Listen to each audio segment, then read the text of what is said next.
Hello everyone. आज की इस वीडियो में हम बात करेंगे क्लास 12th की पॉलिटिकल साइंस की अपनी जो बुक वन है। बुक वन का चैप्टर नंबर है 6, पर्यावरण और प्राकृतिक संसाधन। ठीक है, इस चैप्टर को यहाँ पे हम डिटेल में समझेंगे।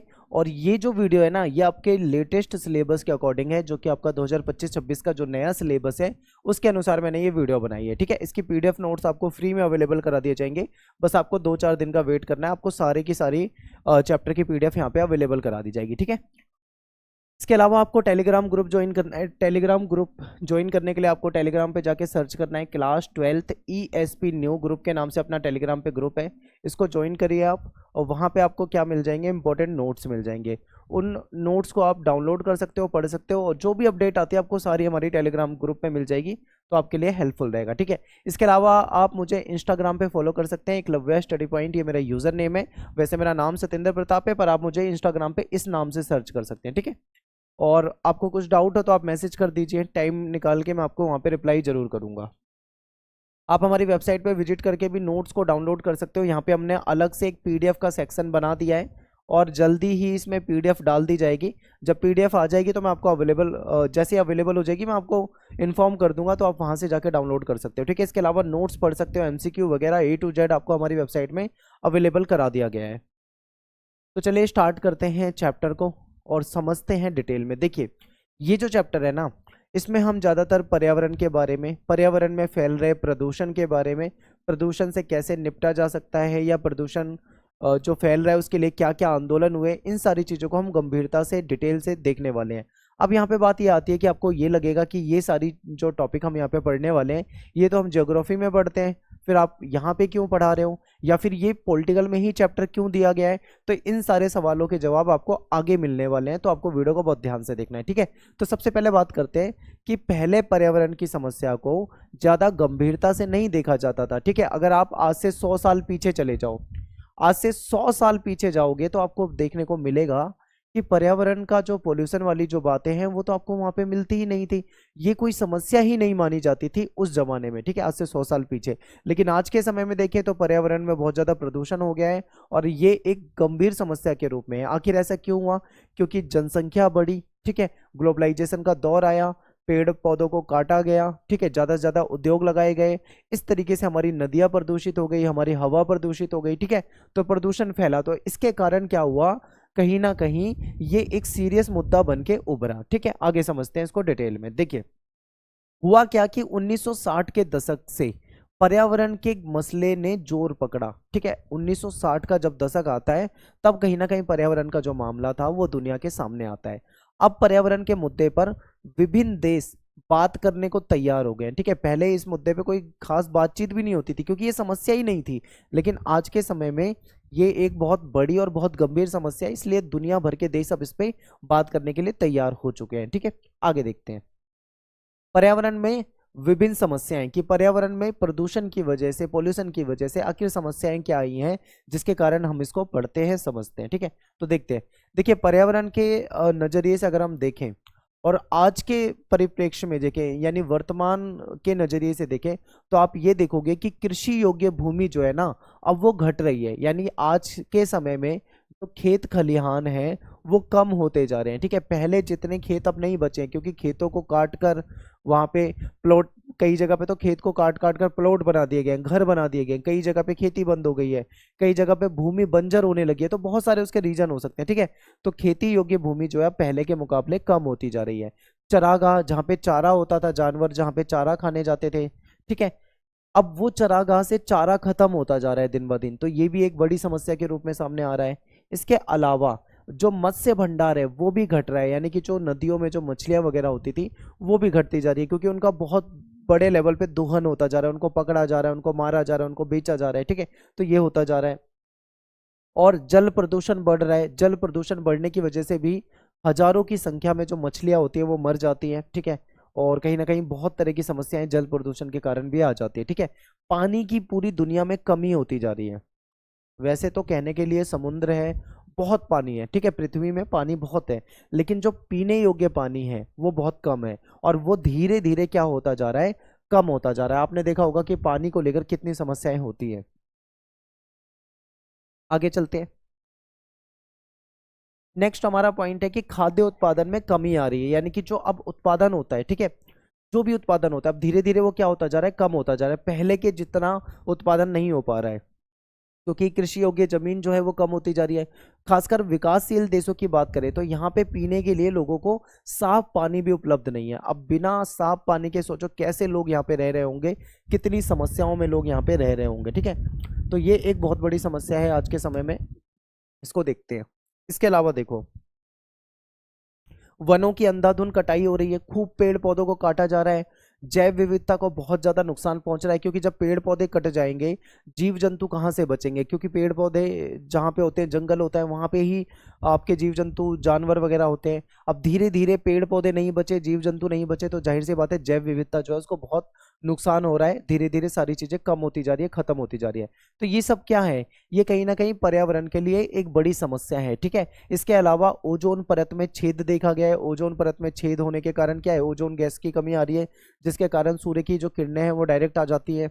ये मैंने आपको ग्लोबल वार्मिंग वाले टॉपिक में इससे पहले वाले चैप्टर में बताया हुआ है, आगे मैं आपको डिटेल में बताऊंगा, ठीक है। तो हमको क्या करना है, ये सारे पॉइंट ध्यान में रखने हैं, जो भी पॉइंट है एक बार इस पे दोबारा से नजर मार लो, ठीक है, वापस से इन सारे पॉइंट को देख लो, क्योंकि पूरे चैप्टर के अंदर ना ये जो आप पॉइंट देख रहे हो यही पॉइंट हमको पूरे चैप्टर के अंदर पढ़ना है, ठीक है। आगे चलते हैं। अब बात करते हैं कि पर्यावरण की समस्या जो है वो राजनीतिक मुद्दा कैसे है, क्योंकि देखो आपके मन में यही क्वेश्चन आएगा कि ये सारे जो टॉपिक हैं, ज्यादातर टॉपिक हम भूगोल में पढ़ते हैं, ज्योग्राफी की क्लास में पढ़ते हैं, लेकिन आज हम इसको पॉलिटिकल साइंस के अंदर क्यों पढ़ रहे हैं, तो ये राजनीतिक मुद्दा कैसे हो सकता है, तो इसको समझते हैं। देखिए, पर्यावरण की जो समस्या है ना, इस पे जो सॉल्यूशन होगा, ठीक है, इसका जो भी सॉल्यूशन निकाला जाएगा वो विभिन्न देशों की सरकारों के द्वारा निकाला जाएगा, ठीक है।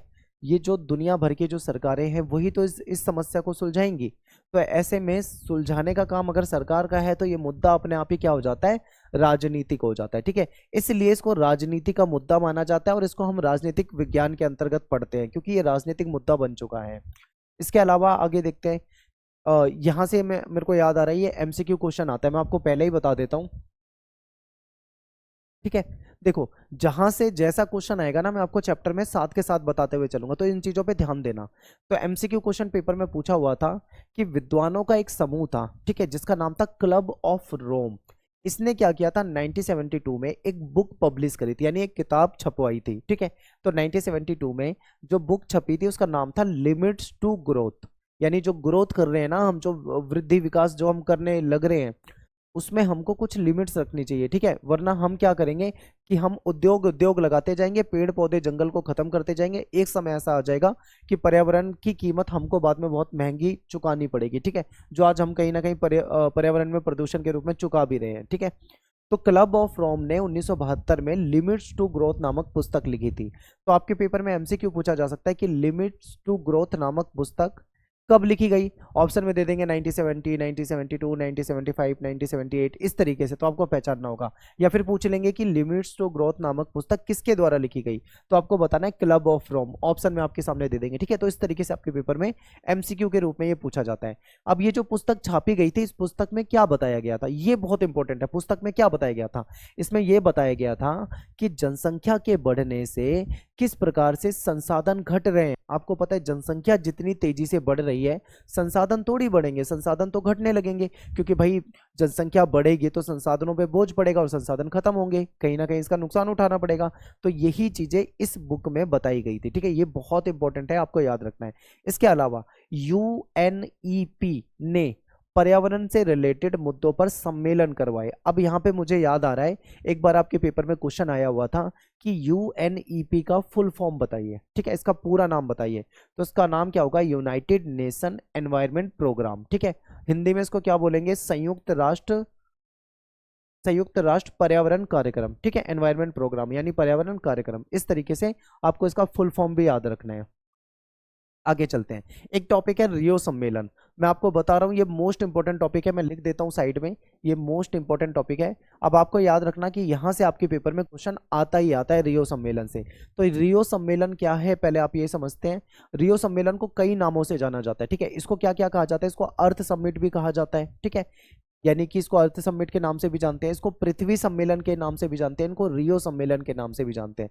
यानी सम्मेलन तो एक ही है पर उसके नाम तीन है, इसको कोई रियो सम्मेलन कह देगा, तो कोई अर्थ समिट कह देगा, तो कोई इसको पृथ्वी सम्मेलन कह देगा। ठीक है, तीनों का मतलब एक ही है। ये कहाँ पे हुआ था? ये ब्राजील में हुआ था। ठीक है, ब्राजील के रियो डी जनेरियो में हुआ था।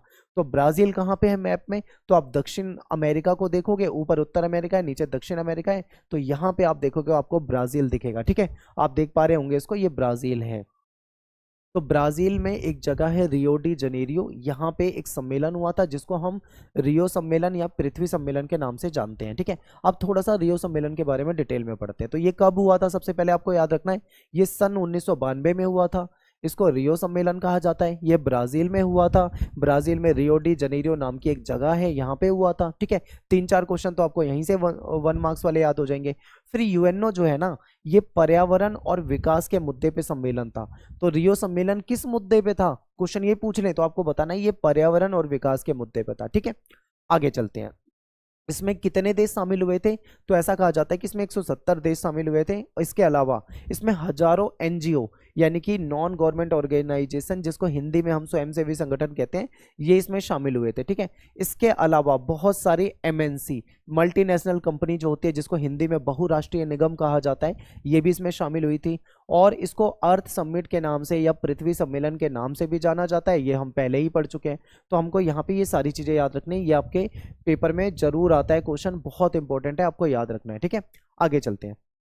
ये जो रियो सम्मेलन हुआ था 1992 में, इससे ठीक 5 साल पहले, यानी रियो सम्मेलन से 5 साल पहले 1987 में आवर कॉमन फ्यूचर नाम की एक रिपोर्ट छपी थी। बहुत इंपॉर्टेंट है, ये याद रखना। रियो सम्मेलन 1992 में हुआ, उससे ठीक 5 साल पहले 1987 में आवर कॉमन फ्यूचर नाम से एक किताब छपी, एक रिपोर्ट छपी, सॉरी। ठीक है, इस रिपोर्ट में चेतावनी दी गई थी। क्या चेतावनी दी गई थी, क्या समझाया गया था, ये समझिए। इस रिपोर्ट में चेतावनी दी गई थी कि जो आर्थिक विकास के जो चालू तौर तरीके हैं, ये आगे चलकर टिकाऊ साबित नहीं होंगे। इसका क्या मतलब है आपको समझना है। तो देखिए, आर्थिक विकास के चालू तौर तरीके का मतलब यहाँ पे होता है कि आज के समय में जो हम आर्थिक विकास करने के लिए जो हम अंधाधुन पेड़ पौधों की कटाई कर रहे हैं, हम अंधाधुन उद्योग लगाए जा रहे हैं, उद्योगों से हम इतना सारा पोल्यूशन फैलाए जा रहे हैं, आज बेशक से हमें इसका फायदा मिल रहा हो, लेकिन आने वाले समय में, ठीक है, ये चीजें टिकाऊ साबित नहीं होगी, हमको इसका नुकसान उठाना पड़ेगा। ये चेतावनी दी गई थी इस रिपोर्ट में, जो आवर कॉमन फ्यूचर नाम से रिपोर्ट आई थी। ठीक है, सिंपल है बिल्कुल। आगे चलते हैं। विश्व के दक्षिणी हिस्से में औद्योगिक विकास की मांग जो है बहुत ज्यादा थी। ठीक है, तो वहां पे बहुत ज्यादा उद्योग लगाए जा रहे थे। हालांकि उत्तरी हिस्से में भी उद्योग बहुत थे, पोल्यूशन वहां से भी बहुत हुआ था, लेकिन इसको हमको समझना है। आगे चलते हैं। रियो सम्मेलन में ये बात खुलकर सामने आ गई थी कि उत्तरी और दक्षिणी गोलार्ध के जो देश हैं, उनके सामने समस्याएं जो है अलग अलग हैं, उनके सामने चुनौतियां जो हैं वो अलग अलग हैं। ठीक है, अब आपके मन में आ रहा होगा कि ये उत्तरी गोलार्ध और दक्षिणी गोलार्ध होता क्या है। ठीक है, तो चलिए मैं आपको आगे एक पिक्चर, एक इमेज के जरिए दिखाऊंगा, तब आपको अच्छे समझ में आएगा। देखिए, उत्तरी गोलार्ध जो है उसके देश जो है वो विकसित हैं, धनी हैं, अमीर देश हैं, डेवलप देश हैं। जो दक्षिणी गोलार्ध हैं, दक्षिणी गोलार्ध के जो देश हैं, ये गरीब देश हैं, विकासशील देश हैं, ये अभी अभी विकास करना शुरू कर रहे हैं। ठीक है, तो चलिए देखते हैं, अब समझते हैं कि उत्तरी गोलार्ध और दक्षिणी गोलार्ध क्या है। मान लीजिए आपके पीछे जो इमेज है ये पृथ्वी की इमेज है। ठीक है, ये पृथ्वी की इमेज है, मैंने बीच में से एक लाइन खींच दी, यानी बीच में से लाइन खींच दी तो क्या हो गया, ये 2 हिस्सों में बट गया। ऊपर वाले को मैंने नाम दिया उत्तरी गोलार्ध, यानी जो देश ऊपर के हिस्से में आ रहे हैं ये उत्तरी गोलार्ध के देश कहलाएंगे। ठीक है, और जो देश नीचे आ रहे हैं ये कहलाएंगे दक्षिणी गोलार्ध के देश। अब दक्षिणी गोलार्ध और उत्तरी गोलार्ध के जो देश हैं, इनके सामने समस्याएं अलग अलग हैं, इनके सामने चुनौतियां अलग अलग है। ठीक है, उत्तरी गोलार्ध के जो देश हैं ये धनी देश हैं, अमीर देश हैं, डेवलप देश हैं, इनको हम विकसित देश कहते हैं। इन्होंने खूब पोल्यूशन फैलाया है, इन्होंने बहुत औद्योगिकीकरण करा है।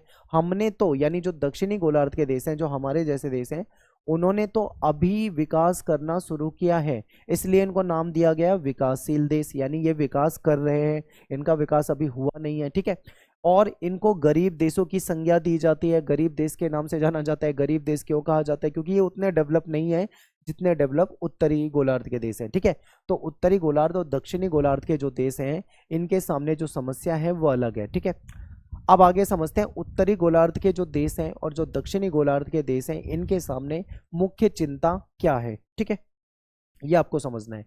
तो चलिए देखते हैं। देखो, उत्तरी गोलार्ध के जो देश है इनके सामने मुख्य जो चिंता है ओजोन परत में छेद हो रहा है, जिसके कारण क्या है, ग्लोबल वार्मिंग बढ़ रही है। ये इनके लिए मुख्य समस्या है। दक्षिणी गोलार्ध के जो देश है इनके सामने मेन समस्या है आर्थिक विकास का, क्योंकि ये देश गरीब देश हैं, ठीक है। इनके पास उतना डेवलपमेंट नहीं हुआ है, इनको गरीबी अपने देश में खत्म करनी है, लोगों को रोजगार देना है, पर्यावरण का प्रबंधन करना है, बहुत सारी समस्याएं। तो दोनों की समस्या अलग अलग है, ठीक है। आगे चलते हैं। अभी मैं आपको ओजोन परत वाला ना, मैंने हालांकि इससे पहले वाले चैप्टर में थोड़ा डिटेल में समझा दिया था, लेकिन मैं आपको दोबारा से समझा दूंगा ताकि आपको अच्छे से समझ में आ जाए। तो रियो सम्मेलन जो हुआ था इसमें जलवायु परिवर्तन, क्योंकि जलवायु में परिवर्तन हो रहा है, इस पे चर्चा हुआ, चर्चा खूब की गई। फिर जैव विविधता के मामले में चर्चा हुई थी, ठीक है। वानिकी से संबंधी चर्चा हुई और उसके लिए कुछ नियमाचार, कुछ रूल्स वगैरह निर्धारित करे गए थे। इसमें एजेंडा 21 के रूप में विकास के कुछ उपाय सुझाए गए। अब ये एजेंडा 21 क्या है इसको भी समझना है, ठीक है, क्योंकि पेपर में आपके ये पूछा जाता है कि एजेंडा 21 से आप क्या समझते हैं। तो देखिए, रियो सम्मेलन जो था उस पर इस बात पर सहमति बनी थी कि आर्थिक वृद्धि का तरीका ऐसा होना चाहिए जिससे पर्यावरण को नुकसान ना पहुंचे, ठीक है। यानी कि रियो सम्मेलन में क्या बात हुई कि आप आर्थिक विकास करो, कोई दिक्कत नहीं, कोई समस्या नहीं, लेकिन आर्थिक विकास ये मत करो कि आप पेड़ काट दे रहे हो, ठीक है। आप आर्थिक विकास ऐसा मत करो कि आपने इतने उद्योग लगा दिए कि पॉल्यूशन बहुत ज्यादा फैल गया, कुछ मतलब ऑल्टरनेटिव निकालो। तो ये बातें यहाँ पे हुई थी। इसे टिकाऊ विकास का तरीका बताया गया था, यानी विकास ऐसे करो कि जिससे पर्यावरण को नुकसान ना पहुंचे, तो ये टिकाऊ विकास का तरीका कहा गया। तो यही सारी चीजें एजेंडा 21 में थी। लेकिन कुछ आलोचक यानी कुछ लोगों ने इसकी आलोचना करी। उन्होंने क्या कहा कि एजेंडा 21 जो है ना, इसका झुकाव जो है पर्यावरण संरक्षण की बजाय आर्थिक वृद्धि की ओर ज्यादा है।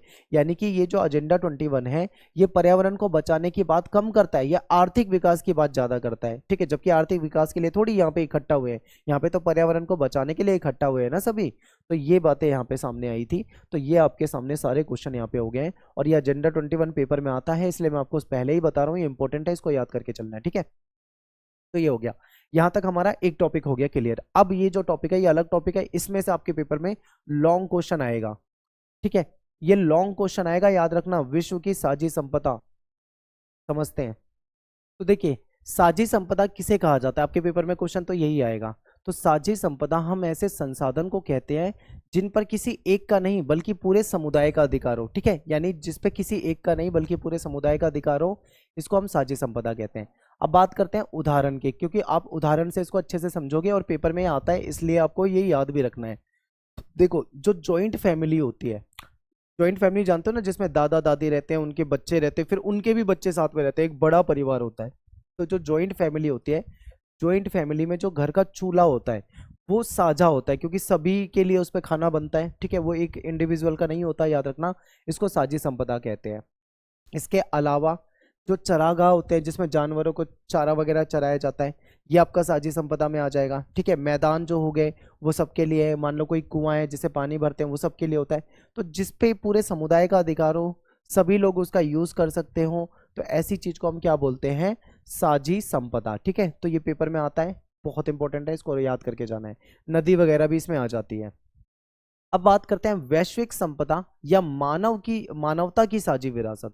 यानी दुनिया में, जैसे मान लो हमारे देश में कोई नदी है, वो साझी विरासत है, उसका यूज हम भी कर सकते हैं, आप भी कर सकते हो, कोई भी कर सकता है। लेकिन ऐसी ही दुनिया भर में भी कुछ जगह होती है जिसको हम वैश्विक संपदा कह सकते हैं, या फिर उसको मानवता की साझी विरासत कह सकते हैं, ठीक है। तो देखिए, विश्व के कुछ हिस्से और कुछ क्षेत्र किसी एक देश के क्षेत्राधिकार से बाहर होते हैं। यानी कि दुनिया में कुछ ऐसी जगह है जो किसी एक देश के क्षेत्राधिकार से बाहर है, इसलिए इनका जो मैनेजमेंट होता है वो भी साझे तौर पे, यानी उसकी जो रख रखाव करने की जिम्मेदारी होती है वो साझे तौर पे होती है, अंतर्राष्ट्रीय समुदाय की होती है। इसको हम वैश्विक संपदा कह सकते हैं, या फिर इसको मानवता की साझी विरासत कह सकते हैं, ठीक है। तो अगर आपसे पूछे कि कुछ एग्जाम्पल दो, ये किसे हम वैश्विक संपदा कहेंगे, तो इसमें देखो क्या है, वायुमंडल हमारा वैश्विक संपदा है, हमारा जो अंतरिक्ष है वो भी वैश्विक संपदा है, अंटार्कटिका को भी वैश्विक संपदा माना जाता है, समुद्री जो सतह होती है इसको भी वैश्विक संपदा माना जाता है, ठीक है। आगे चलते हैं। अब बात करते हैं कि वैश्विक संपदा जो है इसकी सुरक्षा के लिए कुछ संधियां हुई हैं, ठीक है। इन संधियों के बारे में भी आपको पता होना चाहिए। तो ये संधियां मैं आपके सामने रख देता हूं, इन संधियों को एक बार आप ध्यान से देख लो, याद कर लेना। वैसे क्वेश्चन आता नहीं है पेपर में ज्यादा, लेकिन फिर भी आपको याद कर लेना, ठीक है। अब बात करते हैं साझी परंतु अलग अलग जिम्मेदारी, 6 मार्क्स। जब भी पेपर में आएगा ये लॉन्ग क्वेश्चन में आएगा और आएगा इस चैप्टर में से, ये भी बहुत इंपॉर्टेंट है, बहुत ज्यादा पूछा जाता है। वैसे तो बच्चों को मुश्किल लगता है ये टॉपिक, पर इतने आसान तरीके से आपको समझाऊंगा कि आप हमेशा के लिए याद रखेंगे, ठीक है, कभी भूल नहीं पाओगे इसे। तो साझी परंतु अलग अलग जिम्मेदारी, आपको नाम से ही पता लग रहा है साझी, यानी है तो वो सबकी, लेकिन उसके लिए जिम्मेदारी अलग अलग होगी, ठीक है। तो इसका क्या मतलब है, इसको समझते हैं। तो देखिए, पर्यावरण को लेकर उत्तरी और दक्षिणी गोलार्ध के जो देश हैं उनके रवैये में अंतर है। उत्तरी गोलार्ध दक्षिणी गोलार्ध आप समझ चुके हैं, मैंने आपको बताया था कि पृथ्वी को अगर हम दो हिस्सों में बांट दें तो ऊपर वाला उत्तरी गोलार्ध हो जाता है, नीचे वाला दक्षिणी गोलार्ध हो जाता है। इनकी अलग समस्या है, इनकी अलग समस्या है, ये हमने पढ़ा था। तो पर्यावरण का जब मुद्दा आता है ना, तो उत्तरी और दक्षिणी गोलार्ध के जो देश है उनका रवैया जो है वो अलग हो जाता है, ठीक है। उत्तरी गोलार्ध के जो विकसित देश हैं, जो ऊपर वाले देश हैं, जो विकसित देश हैं, ये पर्यावरण को लेकर उसी रूप में चर्चा करना चाहते हैं जिस दशा में आज पर्यावरण मौजूद है, ठीक है। अब समझिए, ये लाइन आपको समझनी है ताकि आपको आगे आसान लगे। देखिए, आपको पता है कि जो उत्तरी गोलार्ध के देश हैं, ठीक है, यहां पे मैं बना देता हूं, जो उत्तरी गोलार्ध के देश हैं, ये वाले जो देश हैं, इन्होंने पहले विकास करा, ये विकसित देश कहलाते हैं, ठीक है। इन्होंने उद्योग पहले लगाए, औद्योगिकरण यहाँ पे पहले हुआ, विकास यहाँ पे पहले हुआ, पर्यावरण को पोल्यूशन भी अगर हुआ है ना तो सबसे ज्यादा फैलाने वाले यही देश हैं। अब ये देश क्या कहते हैं कि भाई जैसा आज पर्यावरण मौजूद है उसी पे बात करनी है, पीछे की भूल जाओ, हमने कितना पर्यावरण को नुकसान पहुंचाया, हमने कितने पेड़ काटे, हमने कितना कितने हमने उद्योग लगाए, उद्योगों से हमने कितना पोल्यूशन फैलाया, भूल जाओ, ठीक है। जैसा आज पर्यावरण मौजूद है हम तो उसी पे बात करेंगे। इस बात पे फिर हो जाता है विरोध, क्यों? क्योंकि दक्षिणी गोलार्ध के देश कहते हैं कि भाई तुमने ज्यादा नुकसान पहुंचाया, तुम पहले औद्योगिकरण लेकर आए, उद्योग तुमने पहले लगाए, पर्यावरण को पोल्यूटेड जो है वो तुमने पहले करा, हमने तो अभी उद्योग लगाना शुरू करा है, हमने तो अपना विकास अभी शुरू करा है, तो हमने तो कम नुकसान पहुंचाया है, तो हमारी जो भरपाई की जिम्मेदारी होगी वो कम होगी, लेकिन तुमने तो ज्यादा नुकसान पहुंचाया इसलिए तुम्हारी जिम्मेदारी ज्यादा होगी। तो इस बात पे हो जाता है विवाद, ठीक है, क्योंकि उत्तरी गोलार्ध के देश अलग तरीके से बात करते हैं, दक्षिणी गोलार्ध के देश अलग तरीके से बात करते हैं। तो देखिए, ये देश चाहते हैं कि पर्यावरण के संरक्षण में हर देश बराबर की जिम्मेदारी निभाए। जो उत्तरी गोलार्ध के देश है उन्होंने ज्यादा नुकसान पहुंचाया, लेकिन वो बराबर की बात कर रहे हैं। लेकिन जो दक्षिणी गोलार्ध के जो विकासशील देश हैं वो चाहते हैं कि पर्यावरण को ज्यादा नुकसान विकसित देशों ने पहुंचाया है, तो भाई उसकी भरपाई की ज्यादा जिम्मेदारी भी विकसित देशों की होगी ना। तो इसी पे हो गई बहसबाजी।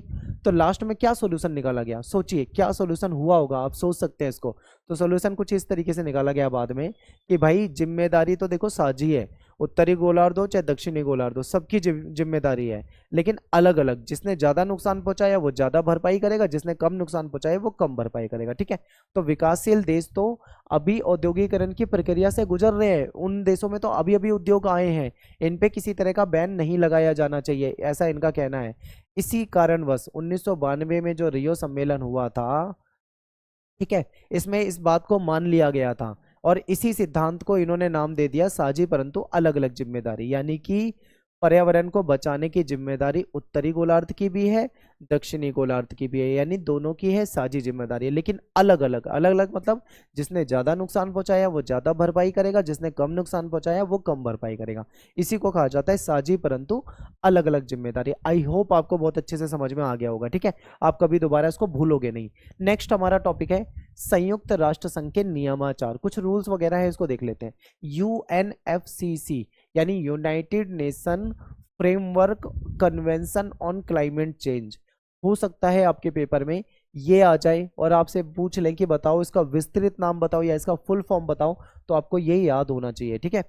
इसमें क्या है, जलवायु के परिवर्तन से रिलेटेड संयुक्त राष्ट्र संघ के जो नियमाचार है, इसमें भी ये कहा गया था और संधि को स्वीकार करने वाले जो देश थे वो अपनी क्षमता के अनुरूप पर्यावरण के अपक्षय में अपनी हिस्सेदारी के आधार पे साझी परंतु अलग अलग जिम्मेदारी निभाते हुए पर्यावरण की सुरक्षा का प्रयास करेंगे, ठीक है। इसका मतलब क्या है कि ये जो नियमाचार है इसमें इस बात को माना गया था कि हर देश जैसा उसने नुकसान पहुंचाया पर्यावरण को उसके हिसाब से ही उसकी भरपाई करने में या उसको ठीक करने में कहीं ना कहीं प्रयास करेगा, ठीक है। आगे चलते हैं।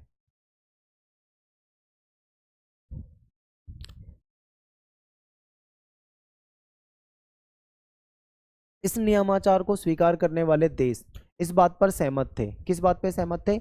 इस बात पे सहमत थे कि ऐतिहासिक रूप से भी और मौजूदा समय में देखें तो मौजूदा समय में भी जो ग्रीन हाउस गैसों का उत्सर्जन है उसमें सबसे ज़्यादा जो भूमिका है वो विकसित देशों की है। अब ये ग्रीन हाउस गैसें कौन सी होती हैं? ये वो खतरनाक गैस होती है जो पर्यावरण को बहुत ज़्यादा हानि पहुंचाती है या फिर नुकसान पहुंचाती है। ठीक है, तो ऐसा कहा गया कि जो उत्तरी गोलार्ध के देश हैं, जो विकसित देश हैं, उन्होंने ग्रीन हाउस गैसों का उत्सर्जन सबसे ज़्यादा किया है, पर्यावरण को सबसे ज़्यादा नुकसान भी इन्हीं देशों ने पहुंचाया है। ठीक है, विकासशील देशों में देखें तो प्रति व्यक्ति जो ग्रीन हाउस गैसों का उत्सर्जन क्षमता होती है वो यहाँ पे बहुत ही कम होती है। ठीक है, इस कारण चाइना हो गया, भारत हो गया या अन्य जो विकासशील देश हैं उन पे उनको क्योटो प्रोटोकॉल की बाध्यताओं से छूट दी गई। अब यहाँ पे एक नया शब्द आ गया, क्योटो प्रोटोकॉल।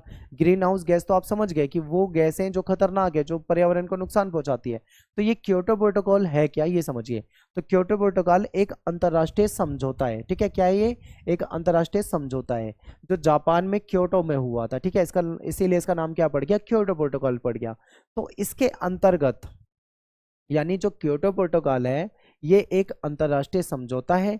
इसके अंतर्गत औद्योगिक देशों के लिए ग्रीन हाउस गैसों के उत्सर्जन को कम करने के लिए लक्ष्य निर्धारित किए गए। ठीक है, यानी कि जो औद्योगिक देश है, जो ग्रीन हाउस गैसों का उत्सर्जन जो है उसको कैसे कम किया जाए इस पर बात की गई थी। क्योंकि देखो, पर्यावरण को नुकसान पहुंचाने वाली गैस है ग्रीन हाउस गैस है। ठीक है, जिसमें कार्बन, क्लोरोफ्लोरो टाइप की गैस आ जाती है, मीथेन वगैरह, ये पर्यावरण को बहुत नुकसान पहुंचाती है। तो इस समझौते में इस पे चर्चा हुई कि हमें कुछ ऐसे तरीके अपनाने हैं जिससे कि इनको कम किया जा सके। ठीक है, कम करेंगे तो क्या होगा? पर्यावरण को नुकसान भी कम होगा। इसमें कौन कौन सी गैस आती है? कार्बन डाइऑक्साइड आ जाती है, हाइड्रोक्लोरोफ्लोरोकार्बन आ जाती है, मीथेन आ जाती है। ये कुछ वैसी गैसें हैं जो ज़्यादा नुकसान पहुंचाती है। ठीक है, और ऐसा माना जाता है कि इन गैसों की वजह से ग्लोबल वार्मिंग भी कहीं ना कहीं बढ़ रही है। ठीक है, तो इसलिए इसको कम करने की बात की जाती है। तो ये था एक आपका टॉपिक। अब यहाँ पे मैं एक टॉपिक शायद मैंने लिया नहीं है, मैंने लास्ट जो इससे पहले का जो चैप्टर था वहां पे मैंने आपको ग्लोबल वार्मिंग वाला समझाया था। तो मैं आपको वापस से ग्लोबल वार्मिंग का थोड़ा सा समझा देता हूँ ताकि आप आसानी से समझ पाए। ठीक है, एक सेकेंड, यहाँ पे आपको अच्छे समझा देता हूँ। देखिए, ये सूर्य है, सूरज है। ठीक है, सन। अब सूर्य की किरणें पड़ती हैं। अब मान लो आप यहाँ पे रहते हो, ये जमीन है, आप यहाँ पे रहते हो। ठीक है, मान लो यहाँ पे रहते हैं हम। अब सूर्य की किरणें जो आती है, यहाँ पे एक गैस होती है जिसको कहा जाता है ओजोन। क्या कहा जाता है? ओजोन। अब सूर्य की किरणें छनकर आती हैं, यानी ओजोन परत में से छनकर आती है। तो ओजोन परत में से जब छनकर आती है तो थोड़ा से उसकी जो हानिकारक प्रभाव होता है वो कम हो जाता है। जो अल्ट्रावायलेट रेज होती है, जो पराबैंगनी किरणें होती है, जिससे हमें नुकसान हो सकता है, स्किन का कैंसर हो सकता है, बीमारियां हो सकती हैं, वो कहीं ना कहीं छनकर आने की वजह से ठीक हो जाती है। लेकिन क्या पाया गया कि ओजोन परत में अंटार्कटिका के ऊपर, नीचे है अंटार्कटिका, ऊपर है ओजोन परत, वहां पे छेद देखने को मिला। अब अंटार्कटिका के ऊपर छेद है तो इसका मतलब सूर्य की किरणें जो है वो डायरेक्ट अंटार्कटिका पे पड़ेगी। अब अंटार्कटिका के ग्लेशियर पे पड़ेगी तो ग्लेशियर पिघलेगा, पिघलेगा तो पानी बढ़ेगा, पानी का लेवल बढ़ेगा तो जो समुद्र के किनारे देश है वो डूब जाएंगे। तो ये कहीं ना कहीं ग्लोबल वार्मिंग की वजह से हो रहा है। आज देखते हो आप, अचानक से बारिश आ जाती है, जब बरसात का मौसम नहीं रहता तब भी कभी कभी आ जाती है, या बारिश बहुत कम आती है, बहुत ज्यादा आती है। जो ये सारे बदलाव देखने को मिल रहे हैं ना, ये सब क्यों देखने को मिल रहे हैं? आपके मन में क्वेश्चन आता होगा। तो ये इसीलिए हो रहा है क्योंकि ग्लोबल वार्मिंग हो रही है। ठीक है, और हमने कहीं ना कहीं बहुत ज्यादा नुकसान पहुंचाया। ठीक है, तो ये क्योटो प्रोटोकॉल वगैरह हो गया। अब चलते हैं अगले टॉपिक पे जो है वन प्रांतर। वन प्रांतर क्या होता है?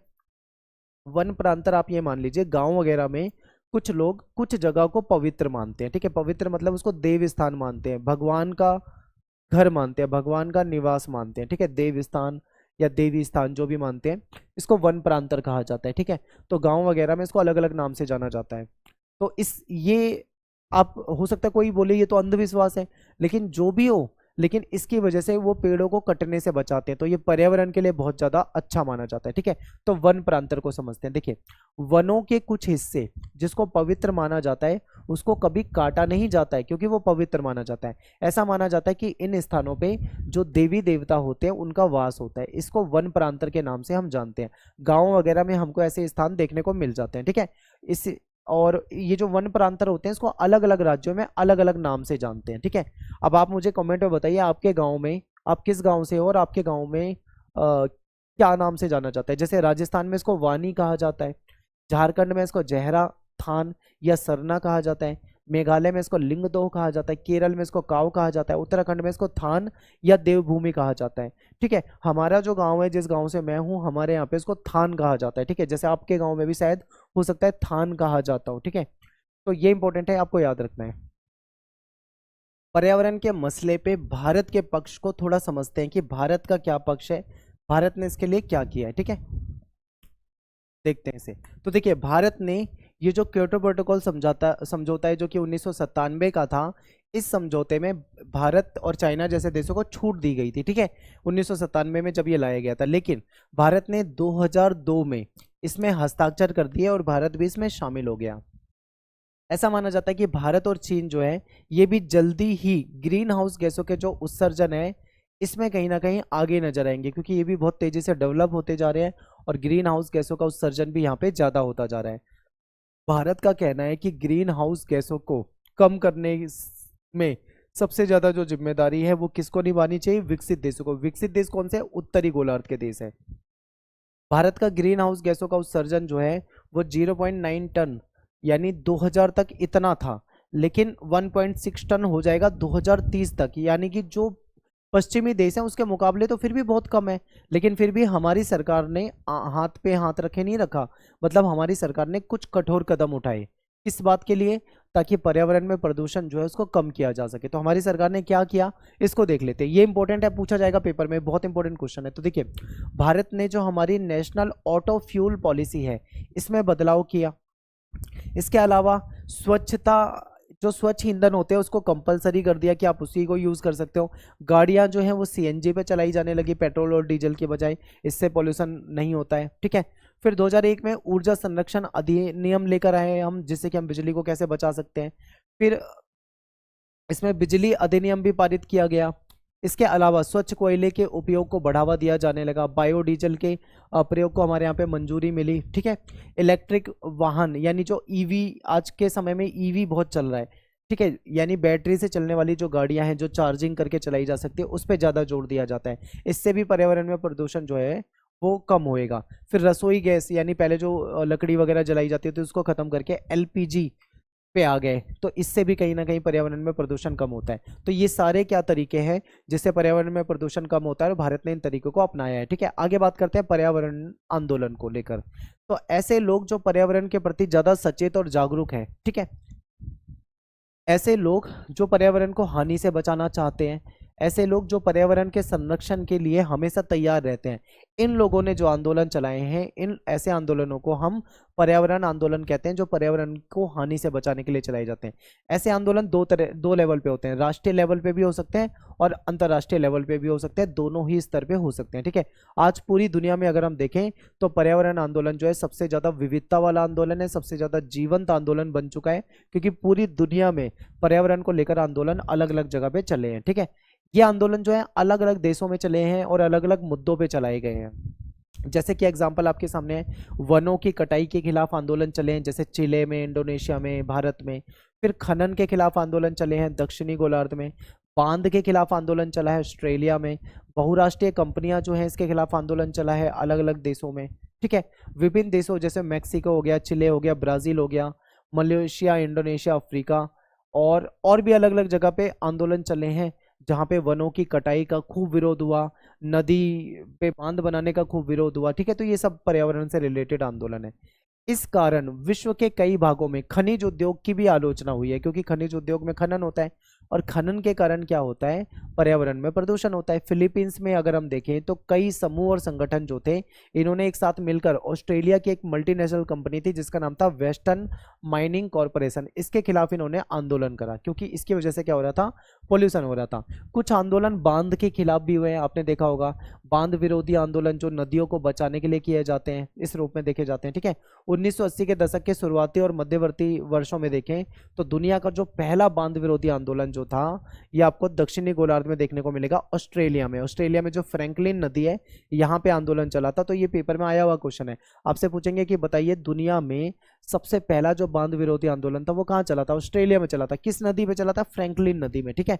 फिर दक्षिणी गोलार्ध में अगर हम देखें तो तुर्की से लेके थाईलैंड हो गया, साउथ अफ्रीका हो गया, इंडोनेशिया से लेके चाइना तक यहाँ पे बांध बनाने की होड़ लगी हुई है, ठीक है। कुछ इस प्रकार से बांध होते हैं, बांध बनाने की होड़ लगी है और इसका क्या किया गया है? काफी विरोध भी किया गया है। भारत में अगर देखें तो भारत में भी बांध विरोधी आंदोलन चला है। आपने नर्मदा बचाओ आंदोलन के बारे में जरूर पढ़ा होगा, ठीक है। ये आंदोलन जो था ये भी बांध विरोधी आंदोलन था जो कि भारत में चला था, ठीक है।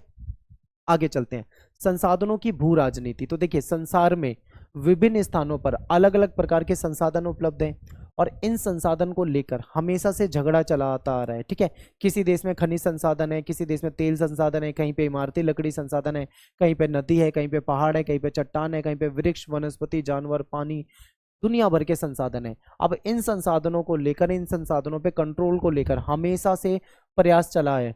पेट्रोलियम जिनके पास है हमेशा से उन देशों पे कहीं ना कहीं अमेरिका जैसे देश अपना कब्जा चाहते हैं, ठीक है। क्यों? क्योंकि इनके पास पेट्रोलियम संसाधन है, तो ये हमेशा से अखाड़ा बने रहते हैं। फिर एक क्वेश्चन बनता है कि सऊदी अरब विश्व का सबसे बड़ा तेल उत्पादक देश है। आपसे पूछें कि दुनिया का सबसे बड़ा तेल उत्पादक देश कौन सा है तो आपको सऊदी अरब बताना है। इसके बाद आता है इराक, ठीक है। पानी भी एक महत्वपूर्ण संसाधन है क्योंकि बिना पानी के जीवन नहीं जिया जा सकता। तो विश्व के कुछ हिस्सों में पीने के लिए साफ पानी उपलब्ध नहीं है, इसलिए जल जो है वो जल संसाधन जो है वो फसाद की जड़ बन रहा है, ठीक है। ऐसा भी माना जाता है, कुछ लोग कहते हैं कि तीसरा विश्व युद्ध जो होगा, थर्ड वर्ल्ड वॉर जो होगा वो पानी के कारण होगा, जिसको जल युद्ध का नाम दिया जाएगा, ठीक है।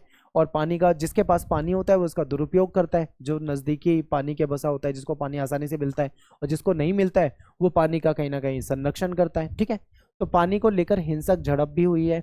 एग्जाम्पल आपके सामने 1950-60 के दशक में देखोगे तो इजराइल हो गया, सीरिया हो गया, जॉर्डन हो गया, इनके बीच में युद्ध हो गया। तुर्की, सीरिया, इराक के बीच में भी फरात नदी के पानी को लेकर आप देखोगे युद्ध हुआ है।